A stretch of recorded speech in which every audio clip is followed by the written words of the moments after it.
Good morning, or good afternoon, or whatever part of the big ball of dirt that you're on.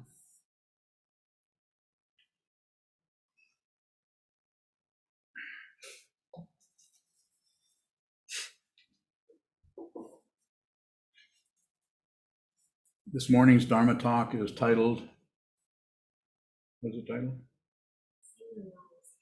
See the lie. See the lies. In order to see the lies, you have to look at what you think is the truth. Something shows up and you just assume it's the truth. No investigation at all. You need to see what is showing up to see if it's true or not. And there's a couple kinds of truth. There's relative truth, which is the polarities, right and wrong, up and down, back and forth, life and death, all those polarities. You have to see those. You have to see yourself. This is a do-it-yourself. This is a transcendental do-it-yourself project started 2,500 years ago by the Buddha. If you're a true student of the Buddha, you don't believe anything. You don't disbelieve anything. You certainly don't ignore anything if you can help it. And sometimes we can't help but do one of those three. Sometimes, all the time. So it's about seeing that, not about getting away, getting rid of it, stopping something, stopping negative thoughts. Please don't bother to do that. If you do, you just create more circles. You got that recorder up here just in time to hear that nose blow. Good timing. So pretty biased over here. I feel, I see, I think, I understand that the only way you or I am going to be able to see the truth is to look at the lies. Look at the lies. And the lies are that you are a solid, separate being from everyone else. This is untrue. But don't believe anything I say. You can consider it. But it's untrue. You have to see it, that you are not a separate being. Nor are you all one with everything. That's the other polarity that sometimes is deceiving.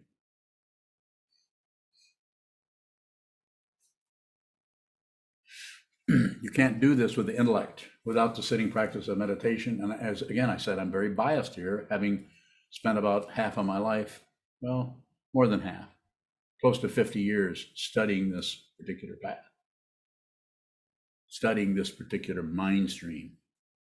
This particular mind stream.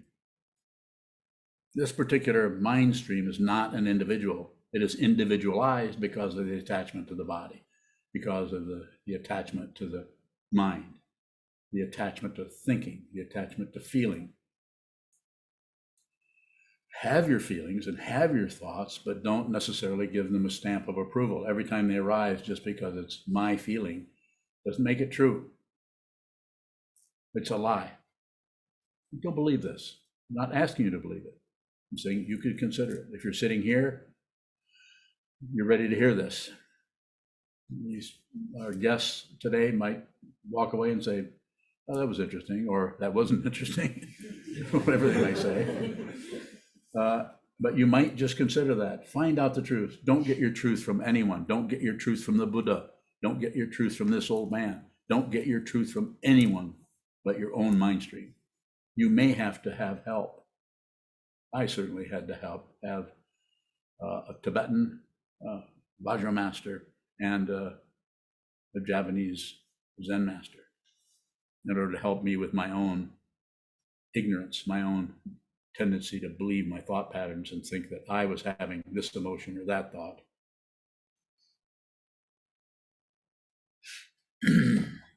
So the idea here, simply put, sit down, hold still, sit in a symmetrical posture. All the senses are on receive and are open, and just receive what shows up. Whatever shows, if you do that, whatever shows up in your mind stream is what you need to see in order to transcend this world without physically reading it. Pardon me.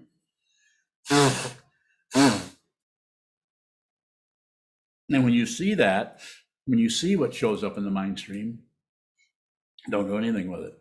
You see, you're sitting and you notice some kind of negativity, worried about what's going to happen tomorrow, or just some kind of something that shows up that is intense negativity with no reference. Sometimes if that happens over and over, we call it depression, just or anxiety. What's going to happen next? I don't know. What should I do about it? And what do we do? Generally, what we do all over the place, because no one is willing to look deeply into the nature, into the source, which you can't find, by the way. But you have to look at it. If you don't look at it, then you won't realize it's sourceless. All dharmas without blame. There's no one that is to blame for anything. No one gets credit either.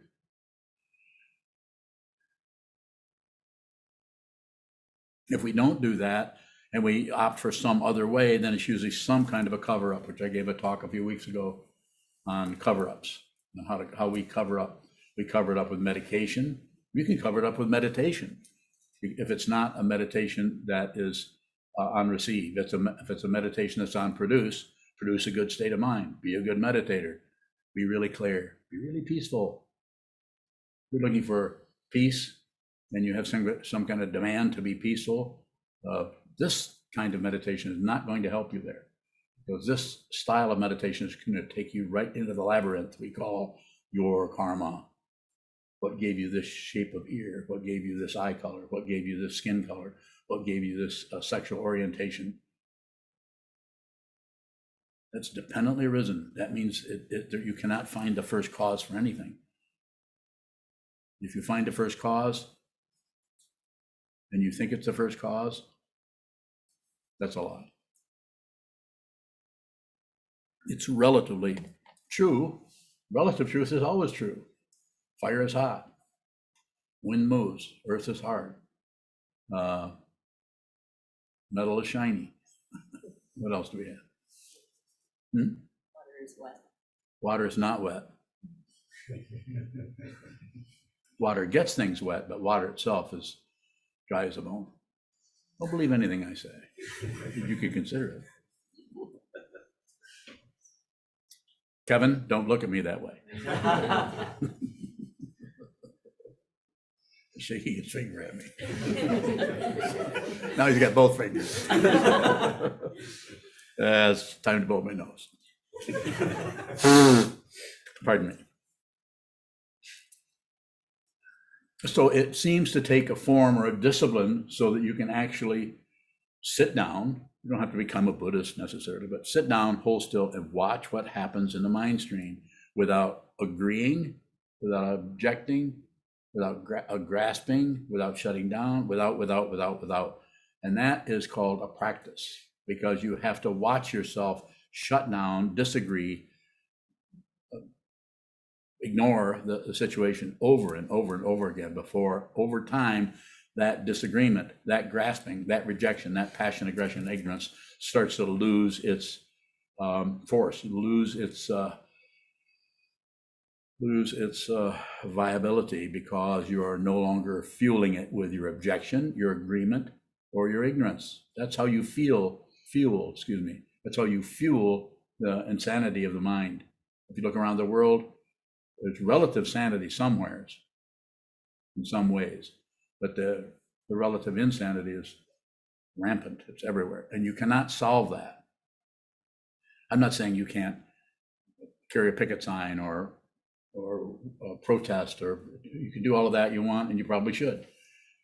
But if you do that without first seeing the aggression that is buried in your mind stream, in your heart stream, in your life stream, that aggression will get projected out on others, and you'll think the aggression that you're actually experiencing is there, when actually the aggression is here.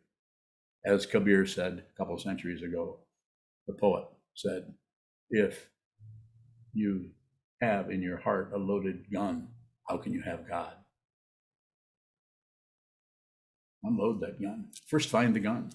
First find the aggression in yourself.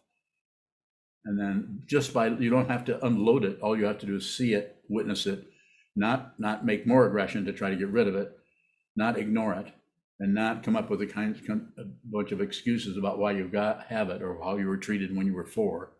Not that that isn't relatively true. What happened when you were 4 years old is relatively true. But if you get hooked into that circularity of right and wrong, up and down, taking everything to court, if you do that, you just perpetuate the myth. Perpetuate the myth of some kind of solid reality of right and wrong. Sacred and profane are not separate. They just look like it. You have to see that. Otherwise, you'll be sucked into one and pushed away from the other.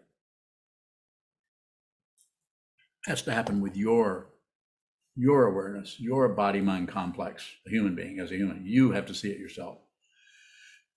Very difficult to do on your own, completely on your own, without spiritual guidance from someone who has been doing this for a while. This doesn't mean everyone who's been doing this for a while automatically gets credibility. You listen to someone talk for a while, listen to someone or read a book or join a community, or you'll know pretty quickly whether this has some authenticity to it or not. If anyone is trying to control you or tell you what to do, red flag should go up. No one should really take your authority away from you, your innate authority, based on what they want you to do. That doesn't mean that you may not need to give your authority to someone, to a teacher, a teaching in a community, in order to help you see the truth. You might need to do that.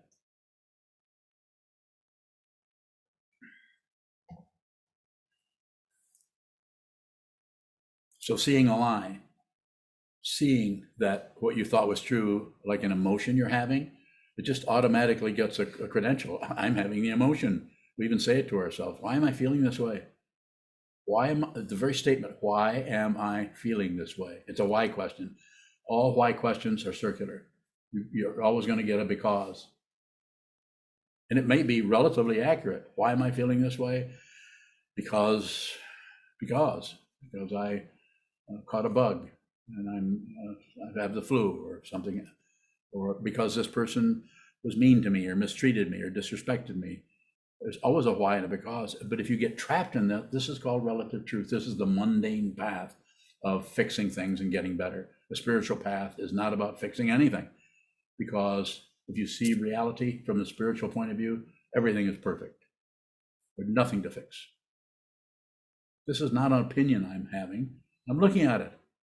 I teach out of what I see. I see it everywhere, constantly, and have for quite a number of years now. I didn't when I began, but I do now. So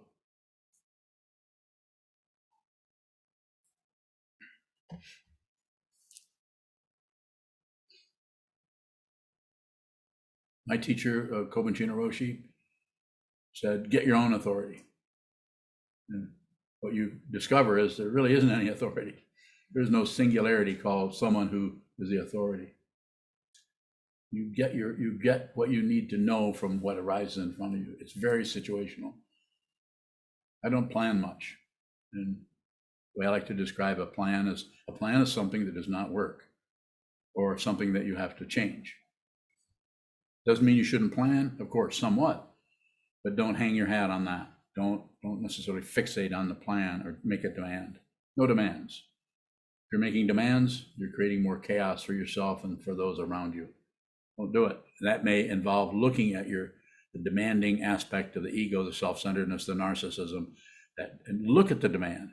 When I say don't demand, I know you may not be able to stop that, but you could look at that for a while and see how it's getting its fuel. It's getting its fuel from feeling like that creates some kind of relative safety for our identity.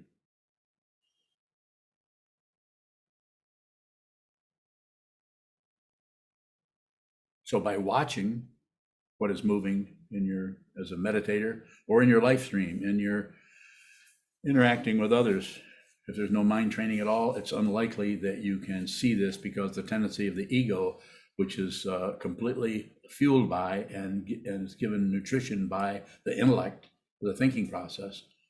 The thinking process is valuable, we need it, but it should not be driving the vehicle. Your awareness you should lead with your awareness. which is difficult because ego does not want to lead with the awareness. It's too risky. What if I say something wrong?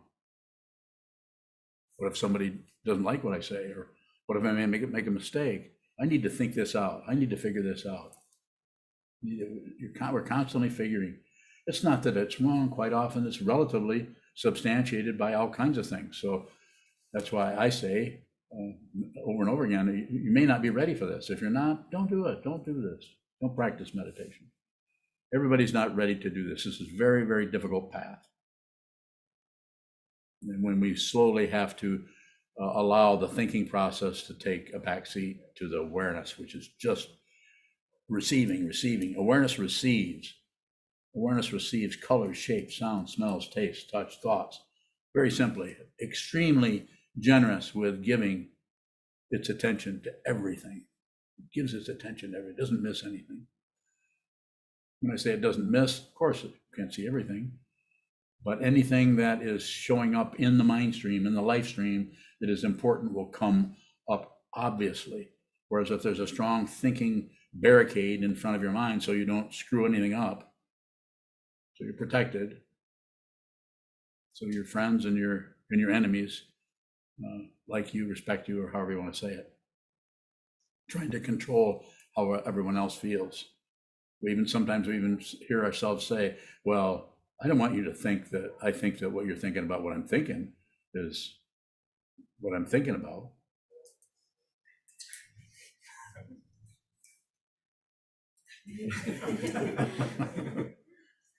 So is it working? So what were you thinking about? Yes. You get smart with me.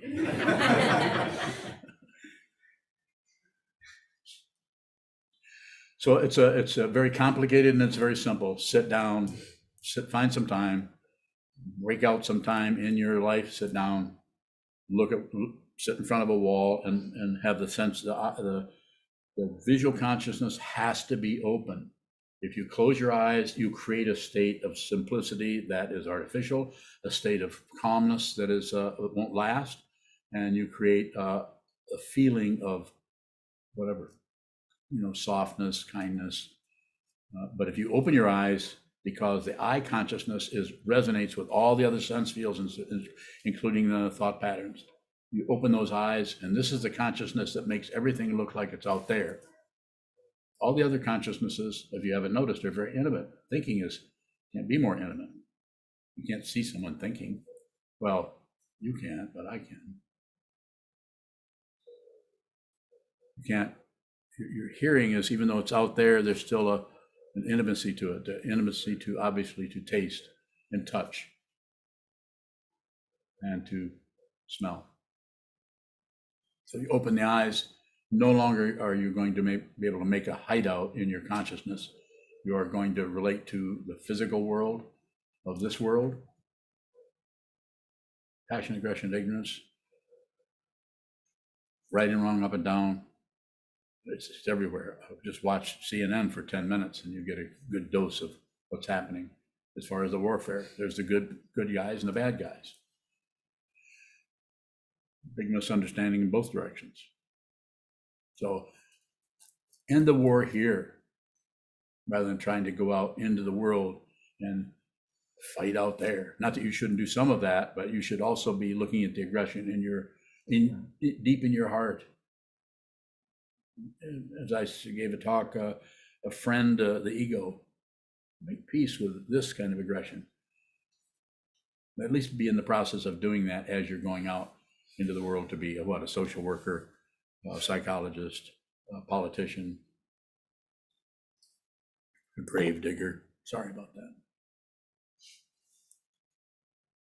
Anything. See this first, and you don't have to heal it. You don't have to stop it. You have to see that it is unreal. It is dependently arisen. This is not something I invented. This is a teaching of the Buddha 2,500 years ago, said that everything is dependently arisen. No singularity comes as its own basic identity or individuality. It's intimately dependent on everything else for its singularity. But we don't see that. All we see is me, myself, my ideas, my hopes, my fears, my opinions are all shoring up that aspect of the consciousness we call the ego. Is it wrong? No. Live your life. Do what you want to do. Maybe this is your lifetime to do this or that and not train your mind. And there's no sales pitch here. I am presenting this with your permission. If there weren't people sitting here, I would not be out advertising how wonderful I am and how much I know about.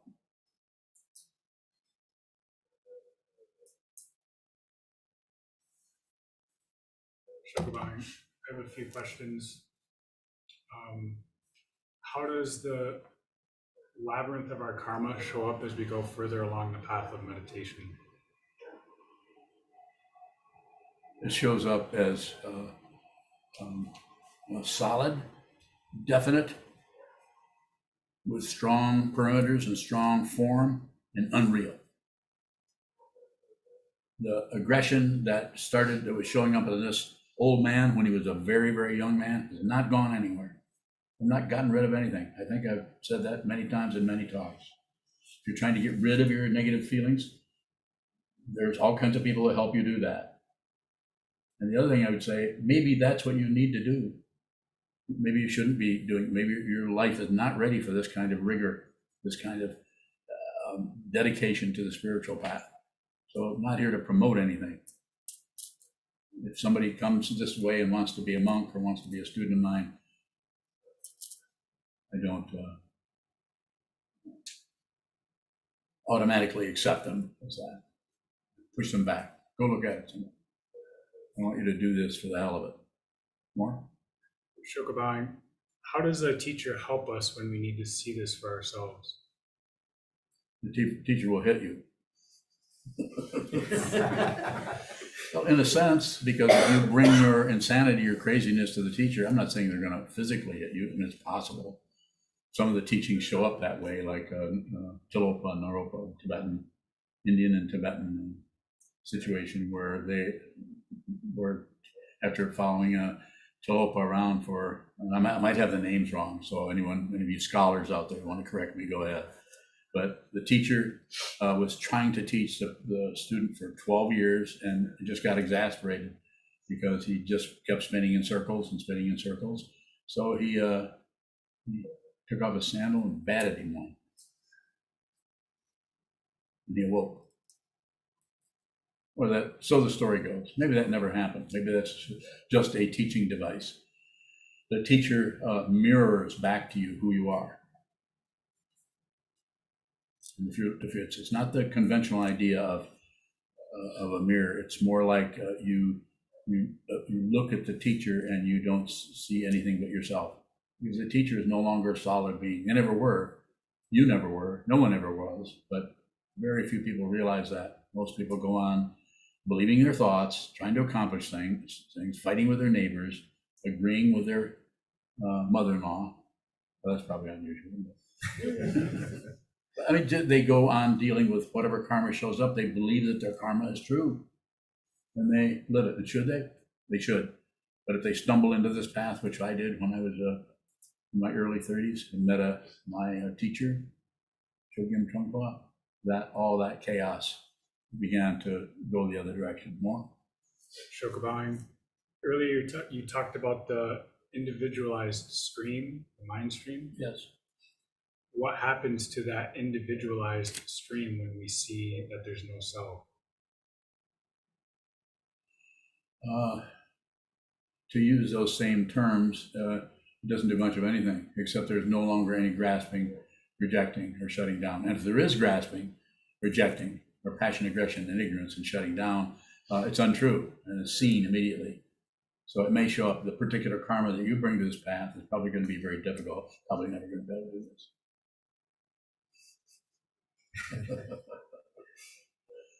I take that back. I think you can. You can do it. But the way it shows up for each person is difficult. Your karma will not go away. Your negativity is not going to disappear. Not on this way of looking at the spiritual path. Maybe other ways handle this differently. You don't have to get rid of anything. You just have to see that what this is not separate from anything. You're not separate from the worst, terrible, horrible person that's ever lived and the most wonderful saintly being who's ever lived, is to use that. You're not separate from them. You're also not the same as they are. But the no separation has to be seen with your heart. It can't be seen just with your intellect. It has to be seen. It's not your physical heart. It's that which, when you pass away, when your physical body leaves, it's not going anywhere. It's your true nature, your true identity. It's not going anywhere. It can't, because it's not come into existence. That which does not come into existence cannot pass out of existence. More? Sure, Brian, say 2 more. How can we work with the lie of stability? You mean trying to become stable, or thinking that we can get some kind of stability? Sure, Brian. Yeah, the way that our mind kind of stabilizes where we don't even. The stability is a relative term, stable, unstable. So, and the ego uses that to keep its investment in somebody going somewhere, somebody doing well, somebody getting ahead, somebody having power, having fame, having money, having respect. That which is stable is actually watching that which is unstable and looking for stability. Well, Shokabang, earlier you talked about our karma showing up as more definite as we go along the path. How does that sense of stability that's about being a living being become more crisp and more definite as well? Paraphrase yourself. What happens to that sense of protecting ourselves as we continue along? It doesn't go away, but it's seen to be unreal. So therefore, it's I wouldn't say you're going to crack up and giggle for the next 3 or 4 decades, but you see that it's unreal. And you see other people believe their thoughts, and they're torturing themselves and making themselves miserable. But you don't have permission to help them unless they give you permission. You won't hear me teach anyone. People come into the room, like our guests here come in, they're going to listen to this and they do whatever they need to do with it, if anything at all. So there's no propaganda, there's no advertisement, or, oh, this will really work, meditation really works. No, it doesn't. Meditation doesn't work. I think I gave a talk on that once.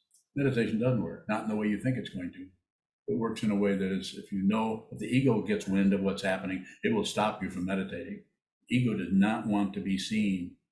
It wants to continue to be the one who knows things, gets places, and attains enlightenment, or becomes the most peaceful person who's ever lived, or the most powerful person, or anything. Ego wants that kind of credential. And this is Buddha Dharma, awakened truth, without any credentials. You will not get validated. There's no, what do they call them, valedictorian? There's no validation to it. If it's validated, then it will go away because it's relative truth. If it's ultimately true, you don't need proof. You are that. You are what you're looking for. So it's not good. Shokabang, it seems like when talking about the 3 poisons, passion, aggression, and ignorance, it can be easier to see the way that passion and aggression arise. Yes.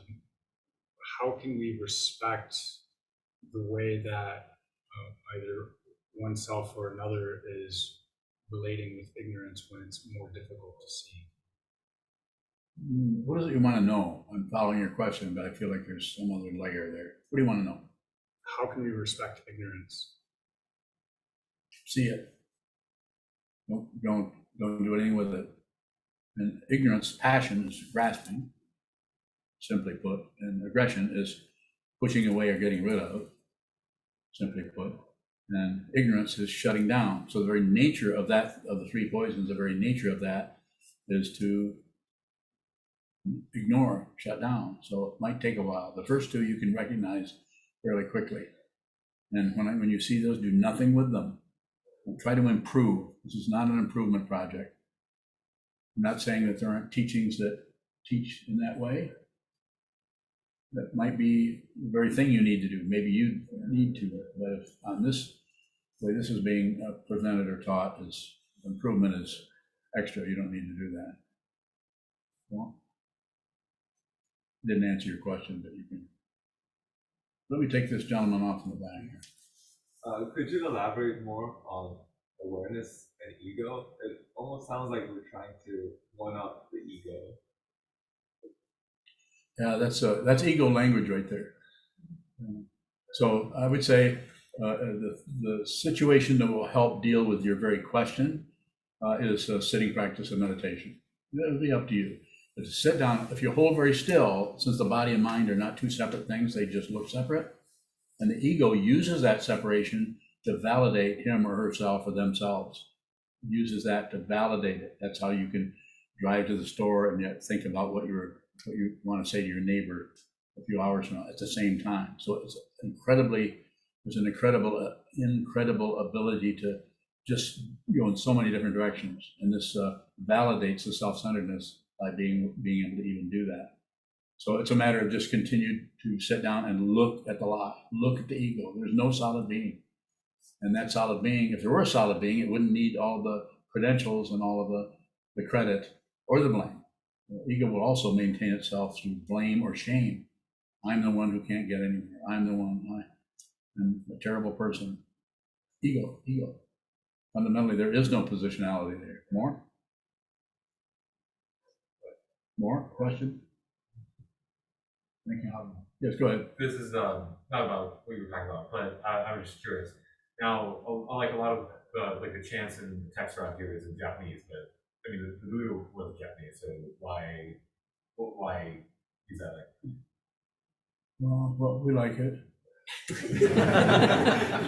But also, it's just cultures. The Buddha lived 2,500 years ago, we assume, and then talked in Pali, and then eventually Sanskrit came and started to be teachings came up in that language, and then it went to China, and then there was all those kinds of, but when Buddhism comes to a particular country, it starts to take up the form of the country or of the culture, rather than be just move in with exactly what the Buddha did with those same kind of robes and those same kind.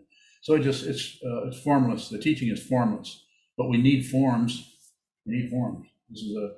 There's a Kagyu, a Tibetan Buddhist altar over there, a shrine, and there's a Zen, Japanese Zen altar here with a Chinese. This is a Chinese Buddha.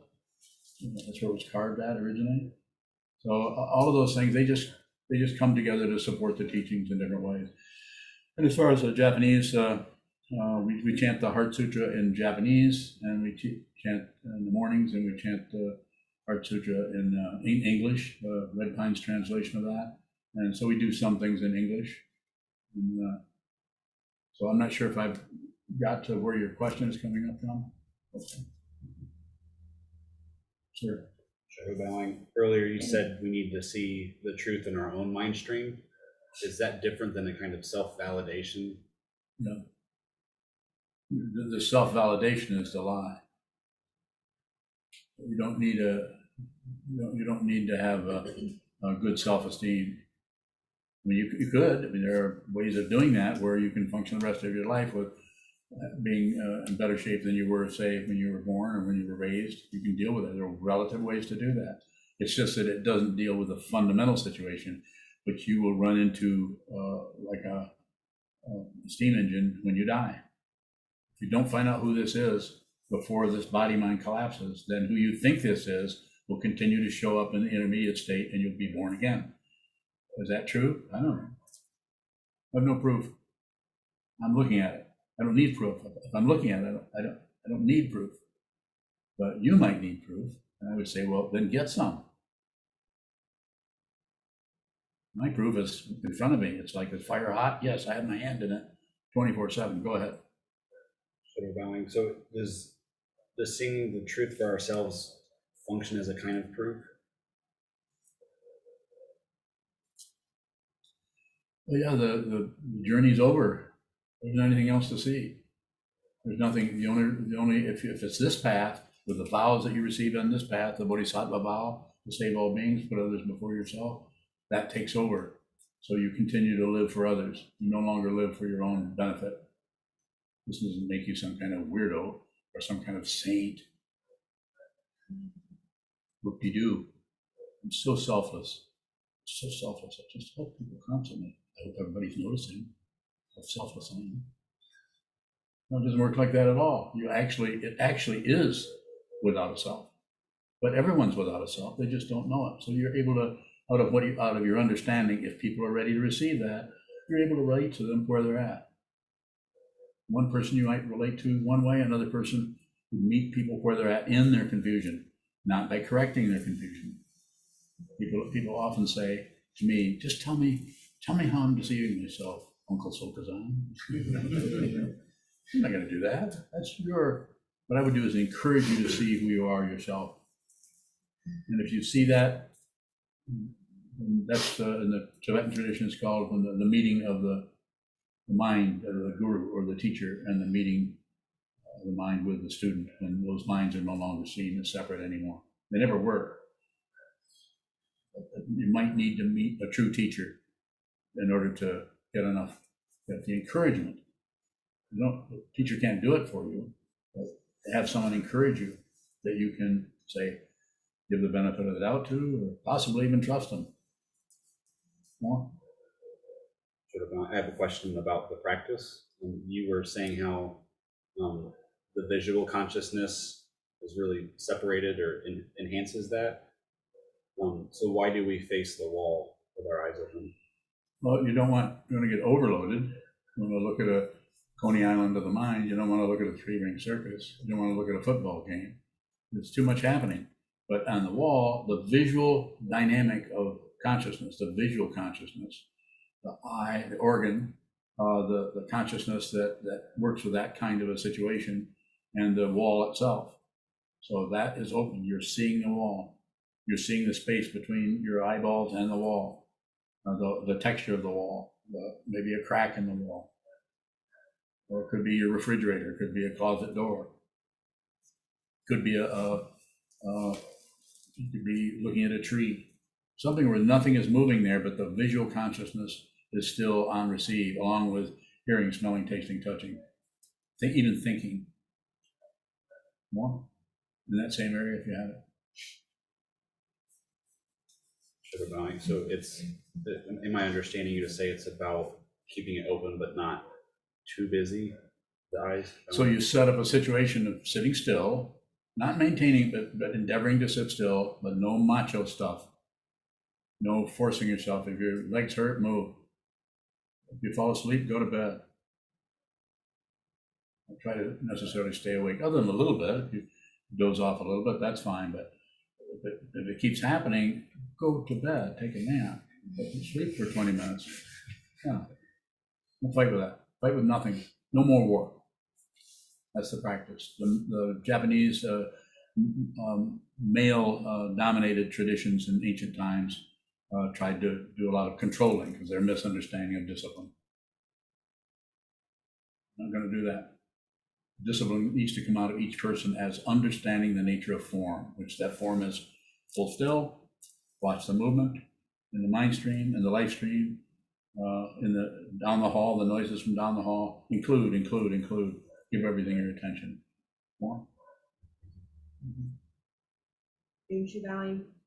If there's a thought or belief that we just assume is true and we don't even have the inkling to look at that, how can we begin to see that is a lie? Okay, just that you're able to ask that question tells me you have plenty of inklings.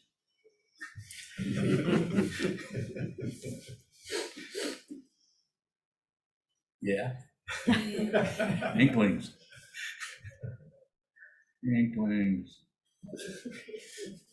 Go ahead. That's right where you start, just that you have an idea. Then rather than go to that directly and try to prove it a lie or something like that, just wait for it to come up. It will show up, and it'll show up in your meditation mind stream. It'll show up in your life stream and walking from the kitchen to the living room or walking out on the porch, going for a walk. It'll start to show up. You'll get flashes of that because the mind is being trained by doing sitting practice of meditation to be a receiver rather than a producer. We need to produce. We need to reach for something. We need to make food. We need to put on our clothes. We need to do laundry. So we're producing. We need to interact with others and have conversations. But the receiving part is what is important. Colors, shapes, sounds, smells, without abandoning the color for what it is. It's red, and it's a red shirt. That's the beginning of elaboration and the beginning of ignorance. So we start naming in order to get some kind of control over our lives. More? It just seems like it looks like I have those areas, but I don't know what they are. No, so you're having some sense of it, and I would just say, just continue. Get yourself to the wall, practice holding very still and watch the movement. This trains you to see the movement, not only watching the wall, not much is going to happen. It might be interesting, it might not be, but that's where you sharpen the blade. So you go back out to chop vegetables. In other words, think about your everyday life. You have a sharp blade rather than a dull blade. So your thinking process is much more clear. You're more sensitive to when something comes up that is, you're giving something some kind of a validation when you haven't really looked at it closely, but it just feels safer to just believe that. The ego is looking for safety, protection, solidarity, advancement, protection, basically, paranoid. And so it'll get it from wherever it can. The wisdom mind is that aspect of your consciousness that wants the truth and it's not about to settle for anything. It's a question from Isaac Leon. Isaac Leon. How can I begin to get past my fascination and expectations of you?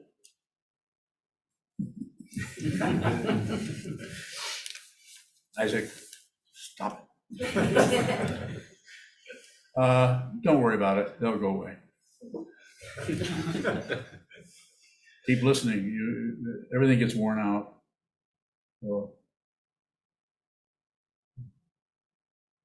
don't be concerned. You don't have to get rid of anything. Just see that what it is actually untrue. It's untrue. Gentleman back in the back, have your hand up.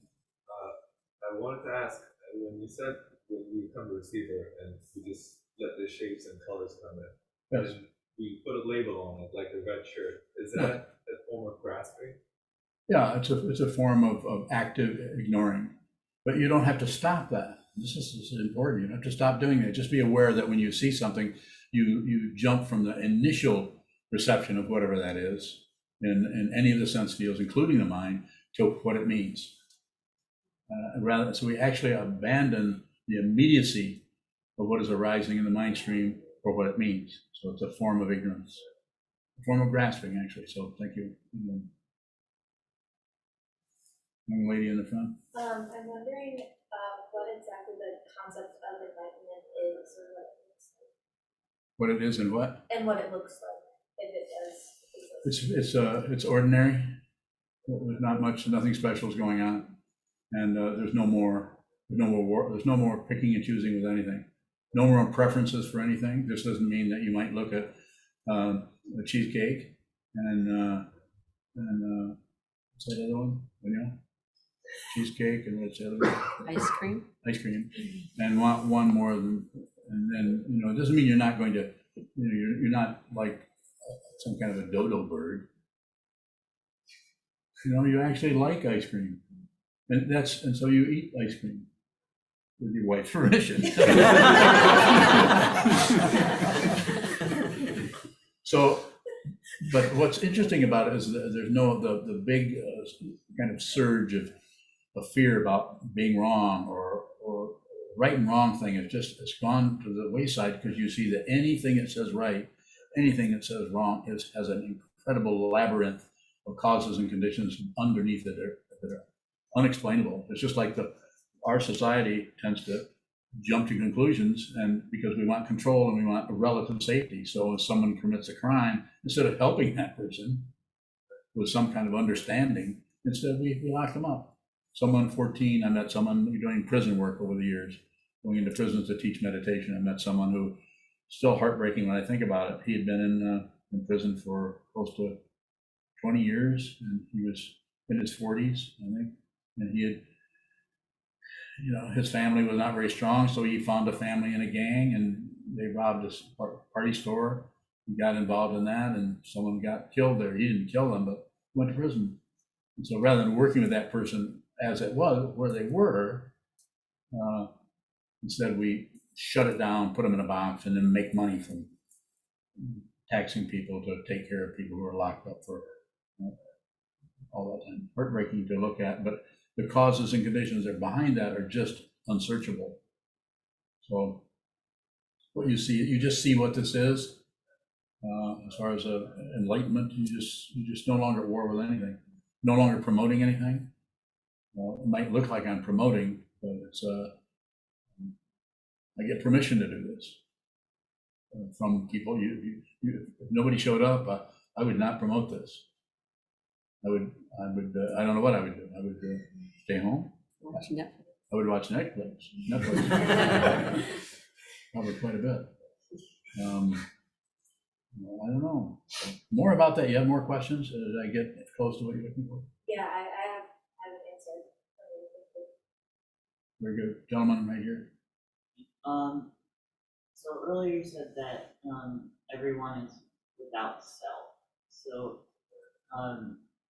I know, I've heard that there's a Buddhist belief in rebirth. So if there is no eternal self, what is it that continues on after this body dies, and what does karma come back to? I'll see if I can help you with that. Okay. So if you believe you are somebody, then that's what gets reborn. The body mind, the construct that holds this whole thing together as me and my stuff, and my ideas, what I'm doing, what I'm not doing. When that dies, that being is still there, just doesn't have a body. So then the karma will take you, and this is somewhat speculation, I don't know this for a fact, but probably into another lifetime to come back for lesson number 54 or 55. We come back around and keep coming into this schoolroom over and over and over and over again until we see our true nature, which is not separate from anyone, and is fundamentally full of wisdom and compassion. So the other way is someone who sees what this is. They may come back, they may not. If they've received a vow, the Bodhisattva vow to not leave samsara, not leave the world until all beings are saved, they'll be back as a Dharma teacher. They'll show up. It might not show up as that right away, because all the karma that they've had to deal with still will show up with them. Just because you've understood your true nature doesn't mean that your karma that got you into this realm, the human realm, is going to go away. You may still have heart disease. You may still have an ornery disposition, but you see the truth. Much different than assuming or blaming anyone else for how you feel or any situation. More? Thank you. Other questions? Any questions on Zoom? Kevin Bowing. Oftentimes I feel like I have intuition, or we hear the expression trust your gut. Does the awakened mind have intuition? Bowing. Yes, but it's not separate. There's no intuitor. There's no one there having the intuition. The intuition is self-existing. It may show up, it may not. You can't make it happen. You can't just rely on your intuition. And you could, but it's more like nothing's going on. This doesn't mean that if you have a headache that somehow you get to be free of the pain of a headache. No, there's still nerve endings. You're still going to have a headache. More, Kevin? Not about that, Bowing, but I was struck by what you said just now about rebirth, and I'm wondering, is there some sort of galvanizing force in self-centeredness or narcissism that keeps a collection of neuroses together? Bowing.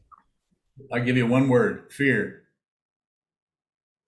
Fear of the belief that the consciousness is so adept at finding its own form, and that form that it finds may be a living being that is real, that is having a life, that is was ambushed by indigenous people in the 17th century and died, and that being comes back. They might not come back as any kind of memory of that. So it's basically fear of otherness, fear of that there's something else that's going to get them, paranoia, something else that can help them. It's probably not paranoia. What kind of noia is that? Noia? So we want this, but we don't want that. We want a lot of this, but we don't want that. And so we operate out of passion, aggression, and that is subsidized by ignorance. So we ignore the fundamental truth of who we are, that we are not separate from anything, anywhere, never have been, never will be.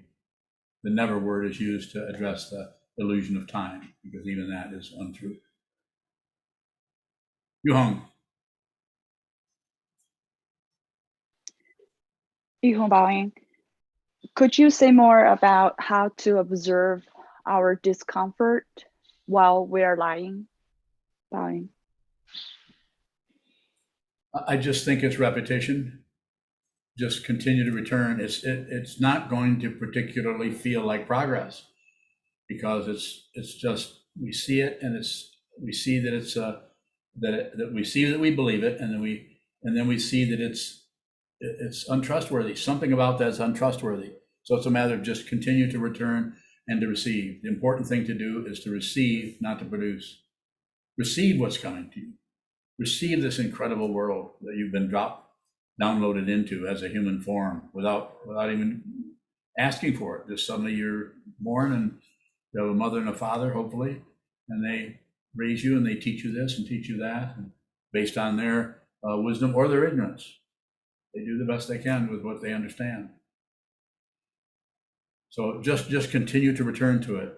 Your question is valid, and the response I'm saying is continue to return to the wall, return to the Buddha, the Dharma, the Sangha.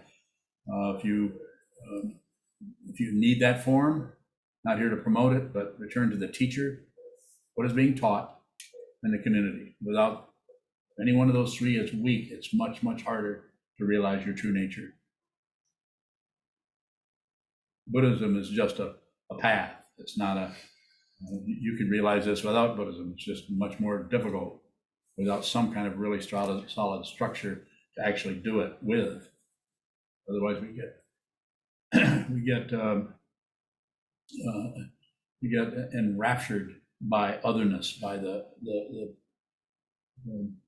promise of some kind of wonderful feeling while. We'll feel so enlightened, or we'll have so much compassion for others. This is a compassion for others reinforces the otherness, the separation. True compassion there's no feelings there. I'm not saying feelings might not arise, but the feelings that arise for compassion for all beings are so intense, they'll probably blow the top of your head off. You may not want that.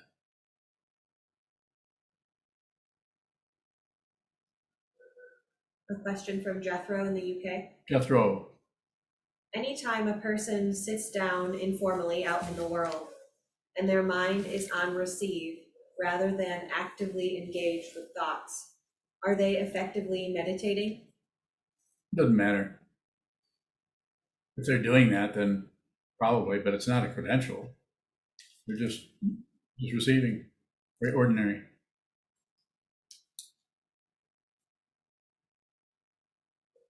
Question from Shane in Virginia. Shane, what the hell have you been up to? When you changed up your diet, did an awakening occur for you, or perhaps a paradigm shift? No.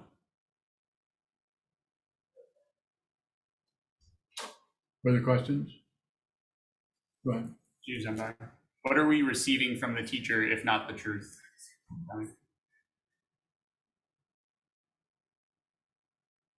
I think it's different with each person. Each person's dedication, devotion, or respect, or receiving from the teacher is just going to show up so many different ways, depending on the karma that even brought you here in the first place. I'm not sure if I'm hitting on what you're asking about, but you can rephrase it or want to. Choose your mind. Just gonna ask Shoka this question again. How does relating to the teacher help us to see the truth? You're getting help from Shoka? Finally, I get some. You poor monks. Go ahead. Choose your mind. How does relating to the teacher help us to see the truth for ourselves? The teacher functions as a mirror. The teacher isn't trying to mirror you. It's just that they don't see otherness anymore in the same way that the confused person does. So they don't see other beings. They see other aspects of themselves, would be a relative way of saying it. So it's like everywhere you look, you don't see someone else. You see the fundamental nature of everything, which is not separate. Although it's operating separate, just like these fingers are separate. But if you look at what they are, it's not a bundle of fingers, it's a hand. So it's just a simple image or metaphor for it. Metaphor for it. Go ahead. You don't have any more to that question? It's so disappointing. Oh.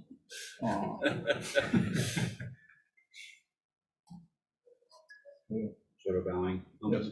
The way you're talking about the red shirt being a kind of ignorance is different than how I come in thinking about ignorance, where I'm just not seeing anything. So if something's showing up and something's being ignored still, what's being ignored? You're ignoring what it is, because the second level of it is it's a shirt. The first level of it, it's red. So it's before you name it, before you, whatever shows up. This is a very simple way of saying it. That before you give it any name at all, it's what it fundamentally is. And what it fundamentally is, it's not something else. It's empty of otherness. This is the Buddhist teaching of emptiness is empty of self. There's no solid self here, and empty of other. There's no separate beings. Certainly looks like it. And when you begin to realize that, the illusion of otherness gets stronger. It's stronger because you're ignoring the fundamental dynamic that it's not something else. So therefore, the otherness, the illusion of otherness, has free reign. It gets to be incredibly separate. So you see that it's not only a little bit of a lie, it's an incredible lie. And you enjoy yourself. More? Show bowing. You often teach that we don't have to get rid of anything just to see it. So I do. If we're seeing the cover up or the ignorance, is that different than seeing what it is before we cover it up? The cover up happens very quickly. So it's not like we speculate and say, this is pretty scary. I don't think I want to look at that because that looks too much like something that I don't really like. And then I have to acknowledge that I'm not separate from that thing I don't really like. So it doesn't go through that kind of chain of command. It's just we cover it up instantly.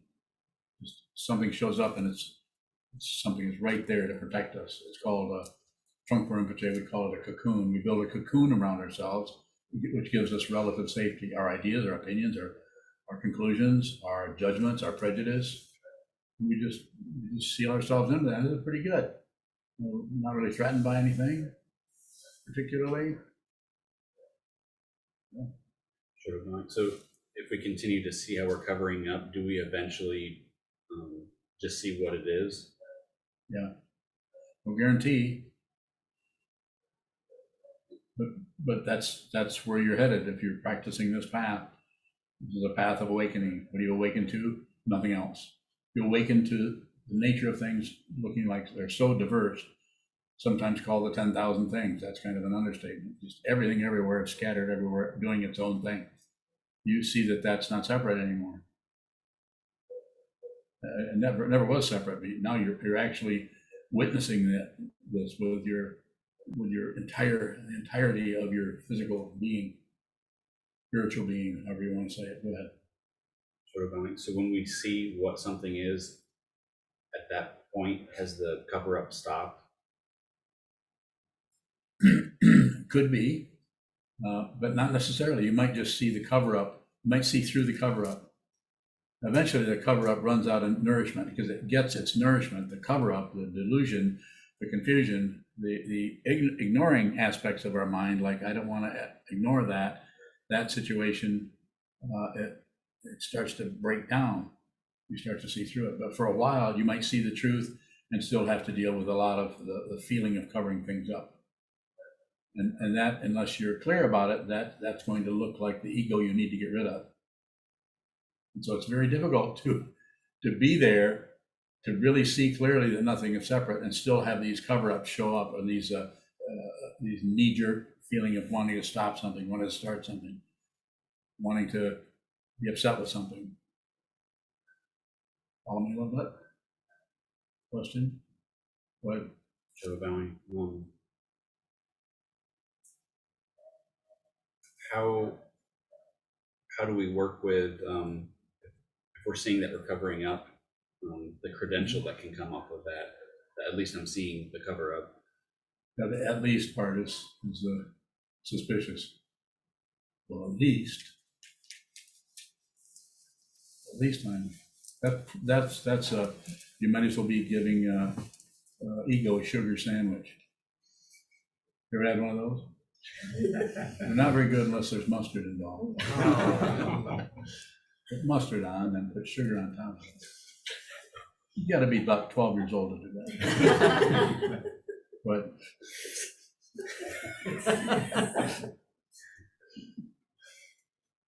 what was your question?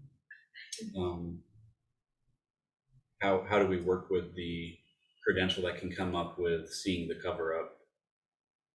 Just see all that. See, there's a credential. See that there's a cover up. See that you're getting a credential for, at least I'm seeing it, and just see it. Just be there. Just witness that without doing anything with it. Take nobody to court. There's no. That whole system is a very, very primitive, very disrespectful to the fundamental nature of human beings, let alone other beings, let alone aliens. That's why they don't have anything to do with us. They don't want to interact with a race that kills its own kind. They don't do that. How do I know? I don't know.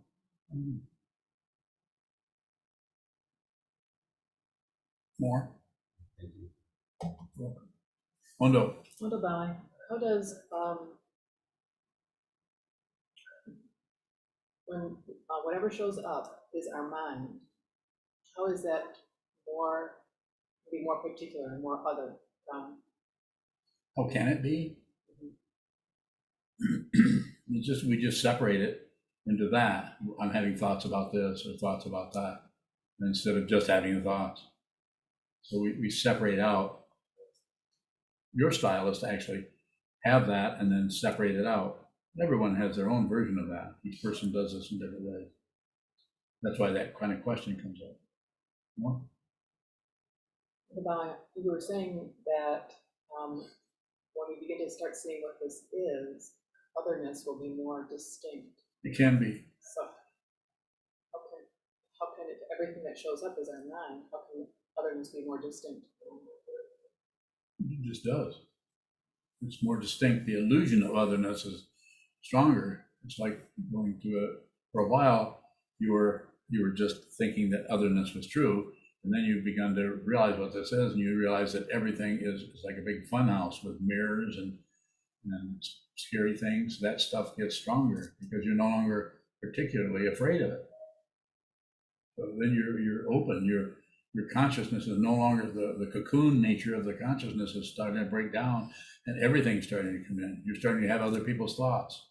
Just a way of saying it. They're not actually other people's thoughts, but they're thoughts that you've not been willing to have because of your fear of being wrong, or your fear of being not looking good, or not just you, but anyone. When this whole contraption called the ego or the self is seen through, then the mind stream is open to everything. Anything can happen, and you're not threatened by that. Like I've sometimes said, when people talk about their feelings and so on, how much difficulty they're having, I say, well, how do you think I feel? I didn't get rid of anything.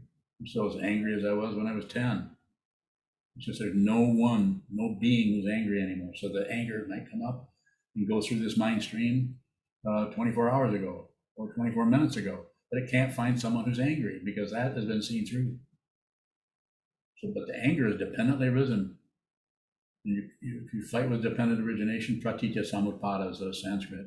You fight with that, you can say it this way, you'll lose, or you won't lose particularly, you may win for a little bit, but you'll be tied into that rotation of right and wrong, up and down, back and forth, cause and effect, life and death. That's the big one, big contrast. Thinking those are two different things, and they are not separate from each other. You can't have life without death. You can't have death without life. You can't have hot without cold and all of that. Well, Divine, how does the teacher mirroring us support us? How can we see that? that would be individual. How that would happen with each person.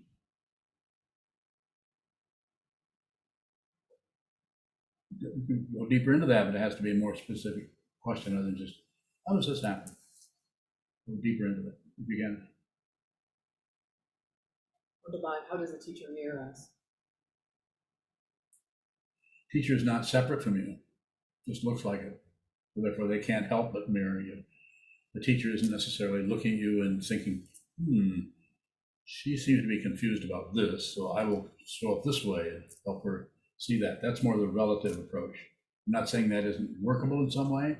That can happen in psychology. Those kinds of approaches happen that way. The whole idea of transference, which we don't need to go into that here. I don't know anything about it other than I know, I've heard about it or read about it. The whole identity situation. So there's some of that happening there, but the deep understanding of it is there isn't actually an identity that is real. So therefore, when the teacher meets someone, true teacher, a teacher who teaches out of what he or she or they see or experience or receive, they're receiving. This old man is producing right now based on receiving the question. And what I'm producing is to say that they're not separate from you, so therefore they can't help but mirror back who you are. You've been watching this for quite a while, as everyone else has here who is a student of mine, especially close students for years. You might not think might not think I'm doing enough. This often happens. No, it isn't. I even had someone say once years ago, "You're helping everybody else, you're not helping me." Maybe you remember that, maybe you don't. It's been years ago. And I said, she was yelling at me in the hojo, in the interview room. I felt sad for her, but I said, well, go away. I'm not helping you, why be here? Well, I said, go away for a year and then come back and we'll talk some more. But for a while, go away. But she never came back. Was that wrong? No, not wrong at all. Saved me a lot of time, saved her a lot of time. Shouldn't be here, but yes. Sokuzan, when the student is separating things into clarity and confusion, Yes. is the teacher mirroring something that is other than or different than? I'm not following. What is it you want to know? Does the teacher mirror anything other than wisdom? The teacher mirrors confusion. How would the teacher mirror wisdom? Wisdom isn't separate. We're using relative terms to talk about an ultimate understanding. But you have to, is that correct grammar? Is no? There is no, there are no. What will you say? What's next? Wise guy. Bujudao. Okay, Bujudao. So the teacher's not deliberately doing anything. So that whatever the confusion comes this way, the teacher may even aggressively come back and say something to you. May not do anything. Go ahead. Sokuzan, it seems like if I'm interacting with somebody that's also not clear, there's a mirror. Wait a minute. How do you know they're not clear? I don't. Why'd you say that? As an example. You can't say that as an example without feeling that someone else is not clear. But eventually, so what happens? Eventually, everything becomes your teacher. The teacher introduces you to your world, as my teachers did to me many years ago, and you begin to see there isn't anything else. It's empty of other. Therefore, everything that occurs, if you become a student 100% of the time, all the time, always a student, always on receive, produce as little as possible, talk as little as possible, then everything is your teacher. Everything will teach you. Oh. Sokuzan, so when it seems like there's a contrast with the teacher and how they are mirroring you, is that a projection? Is it up to you? Yes or no? It seems like there's some difference in how you mirror me than how I see somebody else mirroring me. So somebody mirroring you? Somebody's got my job? Aren't I the main mirror? M&M's. MM. Main mirror. Who else is mirroring you? You suspicious about other mirror? Say it. Say what? What you're about to say? Sokuzan, what is that?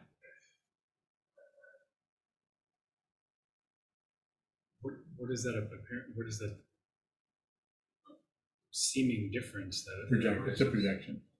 There is no difference. Everything is a teaching. Everything. Every Sangha member, everybody in the community is teaching. They may not be doing it deliberately, but they're doing it just by functioning as a, it could be an enlightened being, or it could be a confused being. It could be any kind of being, but everything is a teaching. You have to be on receive. You have to be a student. If you're not a student, you flip out of that into somebody who knows more than others, knows more than me, knows more than anyone. It's not that there couldn't be something correct there. Relatively, of course. Of course, you're talking to somebody who is giving you a hard time because of their apparent confusion. But it's a teaching for you. Specifically you, or I mean my Buddha. Sokuzan, so when there is that kind of a projection going on, how can we receive? How can we move in more into receiving what's actually there?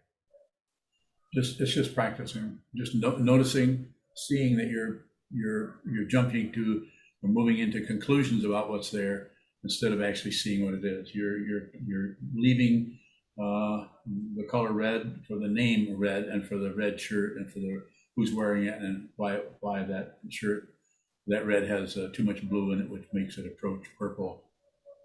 Just a labyrinth of things like that go through instantaneously in our mind. Anything to keep us from seeing what that is. And what is it? It's a mirror everywhere. It's a mirror, and this mirror is reflecting who you are, what this is. If you're confused, that's what it's going to mirror back to you. And if you see what this is, then you're awake. You don't see anything else. You don't see otherness. The whole world is empty of otherness. Not a conclusion. It's just a relative description of nothing else. Let me see if there's any on Zoom. Wulong bowing. Go ahead.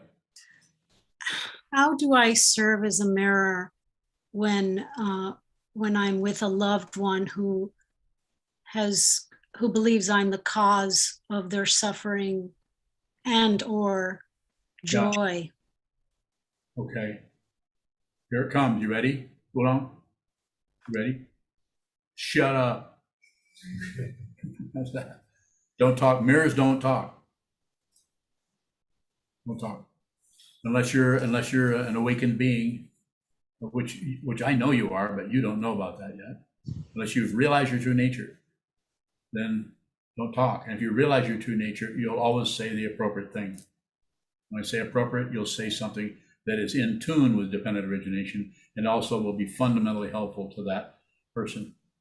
So the best thing that you can do as a practice is don't talk. Less is better. As I sometimes say, make them drag it out of you. The other person that you're dealing with have these the polarities that show up there. Less is better. Don't correct anybody, even though you're seeing that they're confused and they're misunderstanding you. Please don't explain.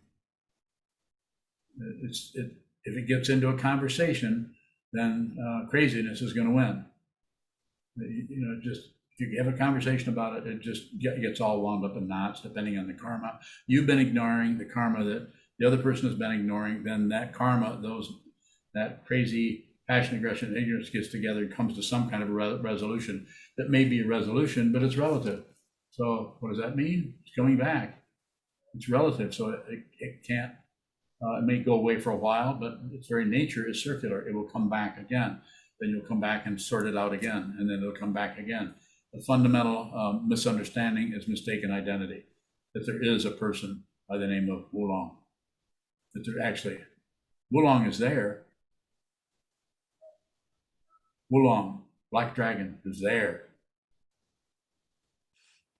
but unreal.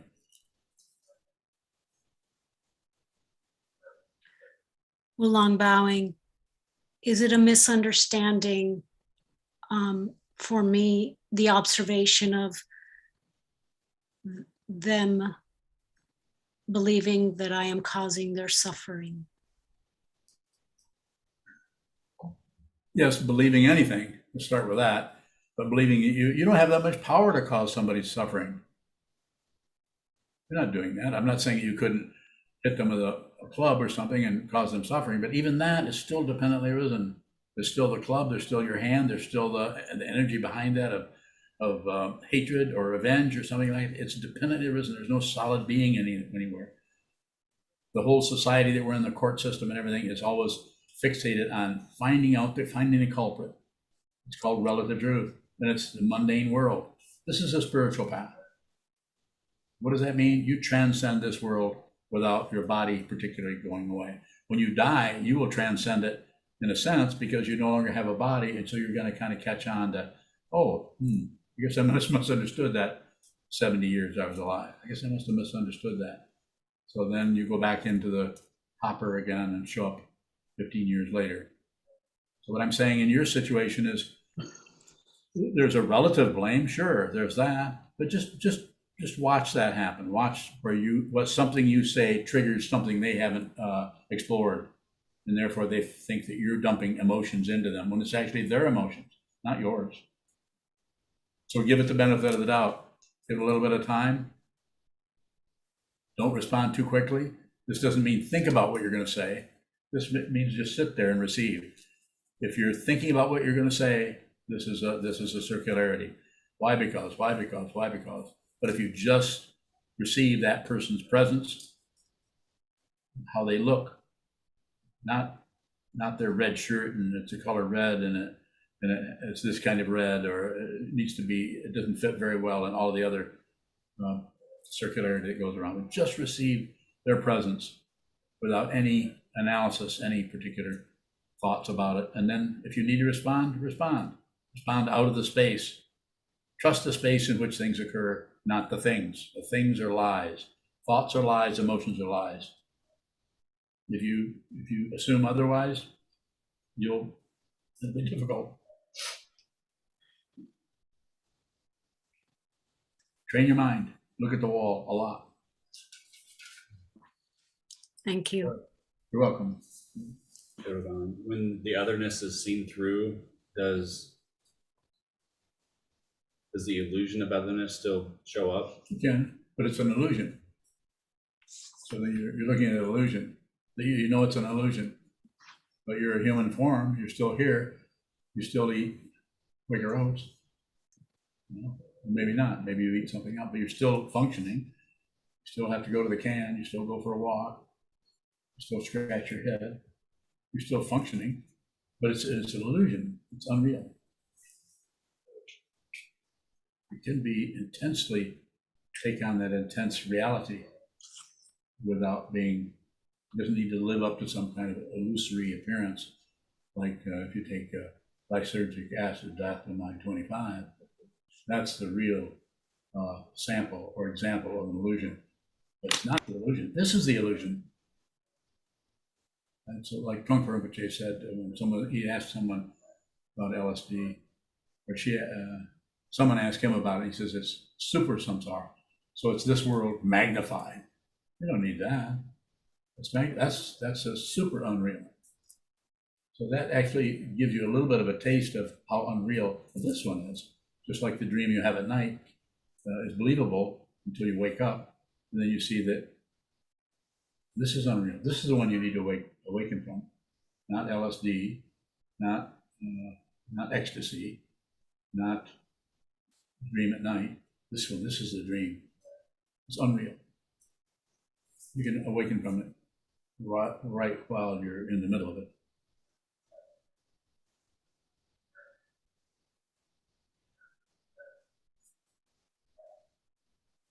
Are we done?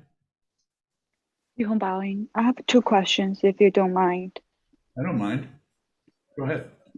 Yuhong Baoing, how to look at the intention of our lives?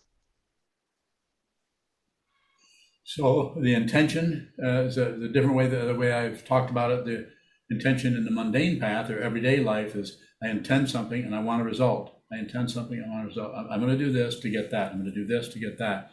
I'm going to study to get a PhD.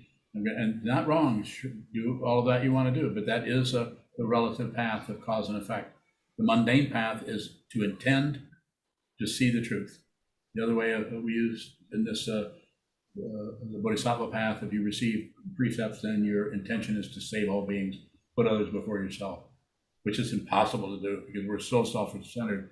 Very hard to put others before ourselves, especially when that person is mistreating you. How are you going to do that? Society will tell you, don't take that, or do this about it, do that. Just by intention, the intention to see it in your situation. You have your 2 children, husband, your in-laws, and you're in a particular situation there, and you're doing it. You study the Dharma. You talk to me every now and then. You ask questions, and I'm saying just continue. Return to the cushion. Return to the teacher, the teaching, and the community. See, those 3 seem to be very necessary. Sometimes the community part is overlooked. Therefore, we have a really strong community here. A lot of emphasis on that. Further question, Yuhong? Baoing, not this one. Actually, this one too. How to look at the intention of others' lies if I know they're lying? Yeah, just receive them. If they're not, it may not be their, you could say, lifetime to be on a path, on a spiritual path. It may be their lifetime to just fulfill some kind of a karmic situation that's going on for them. So respect people's confusion. If you respect their confusion, then you start to see their enlightenment. You begin to see their enlightened nature shining right through all that confusion. So nobody's condemned to anything. But it may be a longer turn around the mountain. Respect their confusion. That doesn't mean you believe them or you let them get away with abusing you or something like that. Be respectful of people's confusion rather than try to correct them or change them or get them to meditate. Please don't recommend anybody meditate. That's their business. If they hear about it, that's good enough. Fine. Back to the mirror question. Yes. How do others mirror us? What we see is our perception Yes. from our own identity. How do they do that? Yeah, how does that work? You said that you mentioned that what we see is our own projection. Can Yes. others mirror us? How does that work? very simply, just like it said, the mirror quality is, the mirror is nothing. It's nothing, just a function. And so something comes in front of it and it's reflected back. So we can get into some kind of psychological labyrinth about how that's happening with each person. But it seems to be more helpful to just keep it very simple and know that anything that is happening that's functioning as a mirror or as a teacher, once you've met the true teacher, then that teacher will help you see everything as a teacher. So your self-centeredness and so on begins to come into, begins to show up as a dynamic that is unreal. You don't have to get rid of something that's unreal. You don't have to get rid of your ego. Just be aware of your self-centeredness. And the person that you're in relationship with, or whatever it may be, your neighbors, your coworkers, whatever it may be, just be respectful of their confusion rather than doing something with it. The other word I use is don't meddle. Don't meddle with anyone. Don't even meddle with your own mind. Look at the mind rather than try to do something with it based on your presumptions, your preconceptions, or anything. Just receive, just sit down and be genuine. Be the confusion you're trying to get rid of so you can see what it is deeply and see that the confusion itself and the apparent or a conditioned cause of the confusion is unreal. It's dependently risen. It will come and go. Your true nature can't appear because it's never disappeared. It's always been here. You ignore it. You ignore your Buddha nature, awakened nature. This is what the Buddha came to tell us about 2,500 years ago. And other teachers in other lineages, every now and then someone shows up in different areas that it looks like they're very clear about the nature of the world and of reality without particularly being Buddhist, maybe Christian. Meister Eckhart, a 13th century saint, I would call him a saint, who was probably murdered by the church, but he was outrageous. He said, if God went that way and truth went that way, I could let go of God, which is a little bit extra, let go of God and follow the truth. That's all this is truth. It's the truth. There's no proof of it. You need proof? Probably this is not a good approach for you to go. You should do something else. Okay. Fine. Thank you. Thank you, Yuhan. Okay, we'll close by doing whatever we do.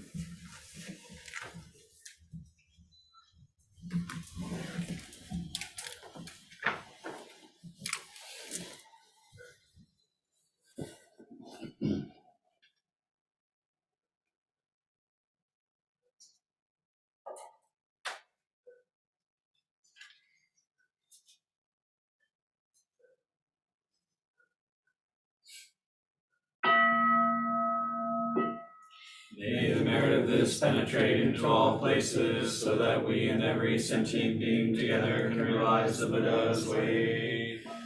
Ji-ho san shi shi-fu shi-son bu-sa mo-ko-sa mo-ko-ja-ho-ro-mi. The 10 directions, the 3 worlds, all Buddhas, all venerable ones, Bodhisattvas, Mahasattvas, the great Prajna, Paramita.